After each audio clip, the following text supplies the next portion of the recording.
c'est un des exos que j'ai vu en colle à l'époque. C'était un exo de calcul d'intégrale, donc c'est trouver la primitive de, c'était 1 sur 1 plus x3. Ça, pour moi, c'est typique d'un exo, alors sans fonction sin et cos. Il y a beaucoup de fonctions sin et cos avec des calculs de primitives qui sont des grands classiques.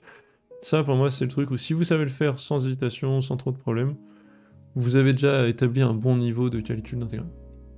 S'il n'est pas évident, il y a plusieurs étapes que je vais détailler, mais c'est vraiment... ouais, c'est un bon exemple de truc qu'il faut savoir faire, malgré une difficulté de calculatoire. En gros, ça peut vous donner un bon test de où est-ce que vous en êtes en termes de capacité de calcul.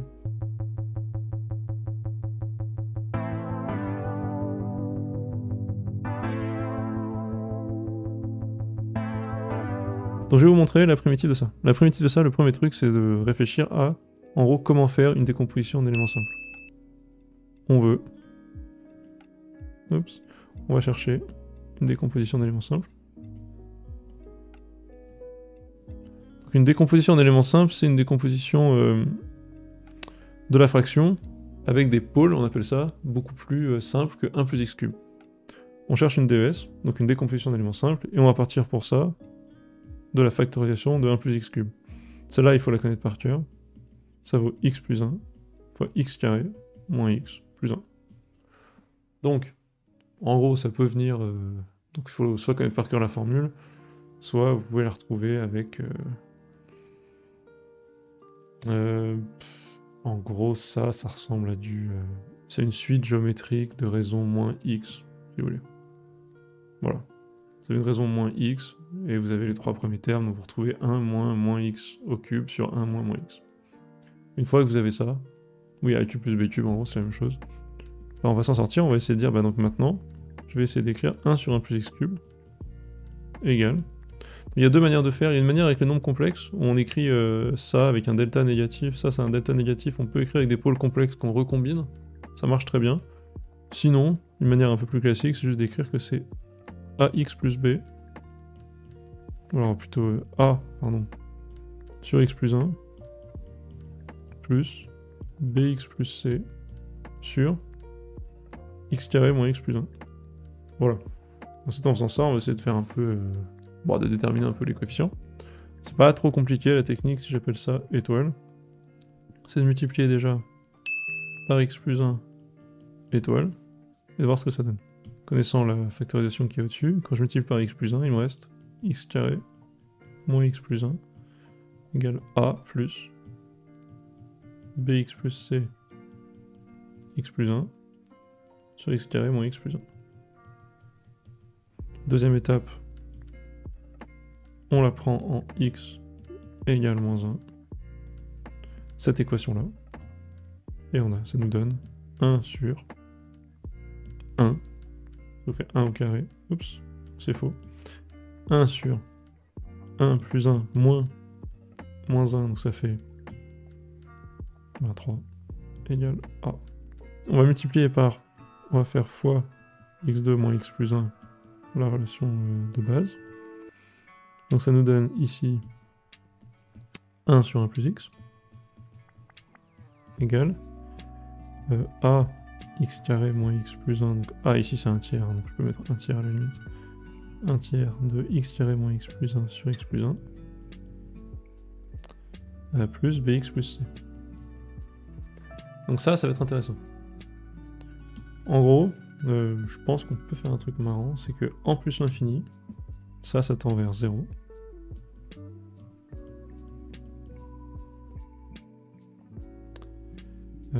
Oui.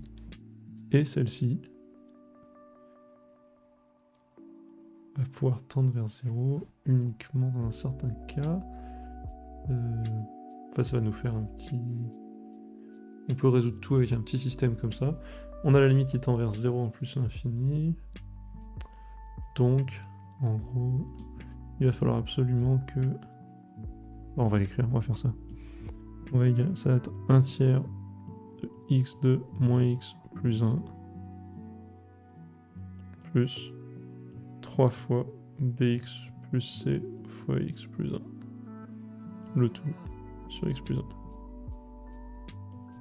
Je pensais qu'il y avait une astuce avec la limite, mais là, le plus facile, c'est que j'ai juste identifié les coefficients.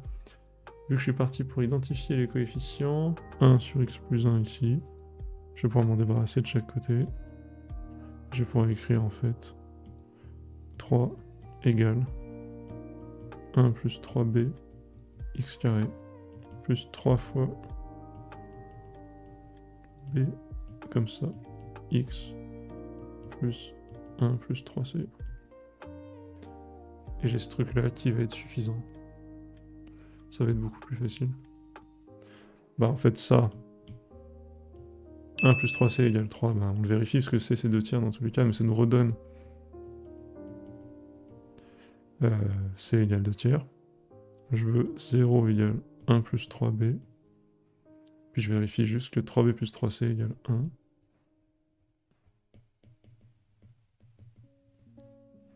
Donc ça donne bien. C'était plus facile de faire ça. Je sais pas pourquoi je suis parti dans le dessous de la limite. Il me semblait qu'il y avait une astuce avec la limite qui était bien, mais en fait, un peu galère. Et ça, c'est ok. Voilà. Donc on trouve ça. C'était un peu laborieux pour une décomposition en décomposition. Mais j'obtiens ce truc-là, égal 1 tiers sur x plus 1, plus moins 1 tiers de x plus 2 tiers sur x carré moins x plus 1. Voilà ma décomposition d'éléments simples. Donc c'était un peu long, mais ça se fait en soi.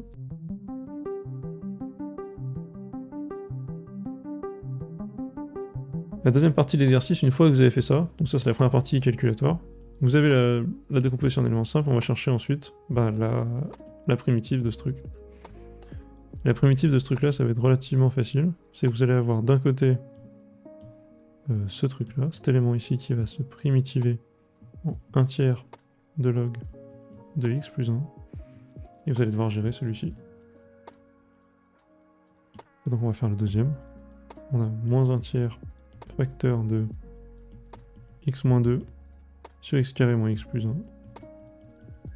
Et on va essayer de gérer ça. On va primitiver ce truc là et ça va aller tout seul. Donc en gros, on va prendre x moins 2 et on va essayer de voir comment primitiver cet élément. Le plus facile, c'est d'écrire que x moins 2 c'est en fait... On va essayer de faire apparaître un log. On reconnaît qu'il y a du degré 1 sur du degré 2. Donc là on a du x moins 2 sur du x carré. Le plus facile pour ça, ça va être d'aller chercher en gros une formule du log. Pour la formule du log, ça nous fait en gros du... Moi j'aimerais bien avoir du 1/2 de 2x moins 4 sur x carré moins x plus 1. Pourquoi? Parce que j'appelle ça u de x. J'ai u' de x égale 2x moins 1. Je vais donc le faire apparaître au-dessus. Donc je fais apparaître au-dessus. Vu que je veux du 2x, je mets 1/2 ici, fois 2x moins 4 pour retrouver x moins 2. Et j'ai plus qu'à faire 1/2 de 2x moins 1 sur x2 moins x plus 1, plus... Enfin, moins 1, il reste moins 3, donc moins 1/2 de 3 sur x2 moins x plus 1. Et quand on est là, on sait qu'on arrive à la fin de l'exercice. Voilà. Donc c'était un peu long, mais l'idée c'est ça, c'est que vous faites la décomposition d'éléments simples. Cet élément-là, c'est facile, c'est un log. Cet élément-là, il devient facile également parce que c'est un log. Celui-ci, on l'a conçu pour être un log, donc ça devient, quand on le primitive, 1/2 de log de x carré moins x plus 1. Il reste plus que le dernier terme. Je vais appeler le terme numéro 3. Le dernier terme, en gros, qui est en constante sur degré 2, ça va être une arctangente. Et ce genre d'intégrale, c'est souvent ce délire-là, c'est-à-dire un mélange d'arctangente et de log. Donc on a fait apparaître un premier log ici, en faisant la décomposition d'éléments simples. Dans ce truc-là, on va le décomposer en deux parties, qui est une partie log. Et vous voyez qu'on réduit un petit peu le degré, donc on a du degré 1 sur degré 2, c'est du log. Et il nous reste un degré 0 sur degré 2. On sait qu'en gros, ça va être une arctangente. Et donc je finis là-dessus. 1 sur x carré moins x plus 1. Donc il y a moins 3,5 en plus, mais ça on peut le recombiner à la fin. C'est égal à quoi? Moi je veux du 1 sur x2 plus a carré, si vous voulez. Donc comment je fais ça? Je vais chercher une forme canonique. Donc la forme canonique, c'est x moins 1,5 au carré. Parce que je reconnais x moins 1, x2 moins x, ici. J'ai x moins 1,5 au carré. Plus 1, donc il reste plus 1 quart plus 3 quarts. Et ça va être bon. Donc ma forme canonique ici, c'est ça. Je reconnais une forme du type 1 sur x2 plus une constante. Mais donc ça va marcher. Donc c'est 1 sur... Je vais mettre 3 quarts en facteur. Oups. 3 quarts de 4 tiers de x plus 1 sur 2. Bon, en fait ça dépend de ce que vous voulez faire. Vous pouvez retenir une formule plus rapide que ça. Si vous pouvez retenir une formule par cœur, ça je vous le conseille. Dans vos formulaires, j'imagine qu'elle y est. C'est retenir que intégrale de 1 sur x carré plus a carré, c'est égal à 1 sur a arctan de x sur a. Si vous retenez celle-ci, par cœur, en gros, là vous pourrez l'utiliser assez vite.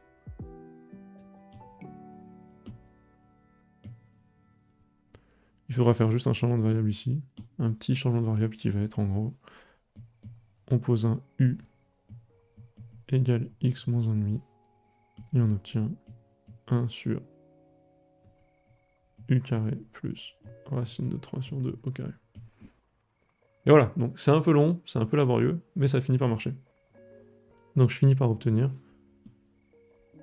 un truc comme ça qui s'intègre, qui devient en gros la primitive. Donc ça sera du 1 sur racine de, enfin du 2 sur racine de 3.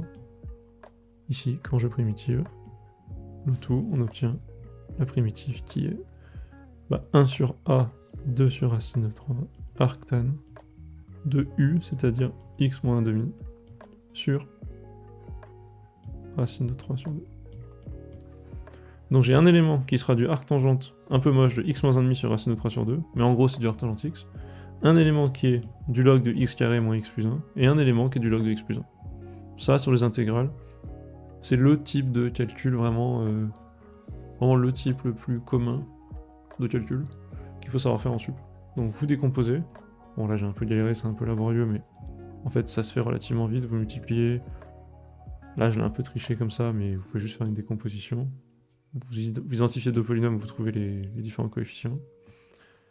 Et puis à la fin, vous n'avez plus qu'à intégrer. Intégrer un log. Et gérer, quand vous avez du ax plus b sur du degré 2, il faut le séparer en deux et aller chercher le log. L'arctangente. Toujours très très classique.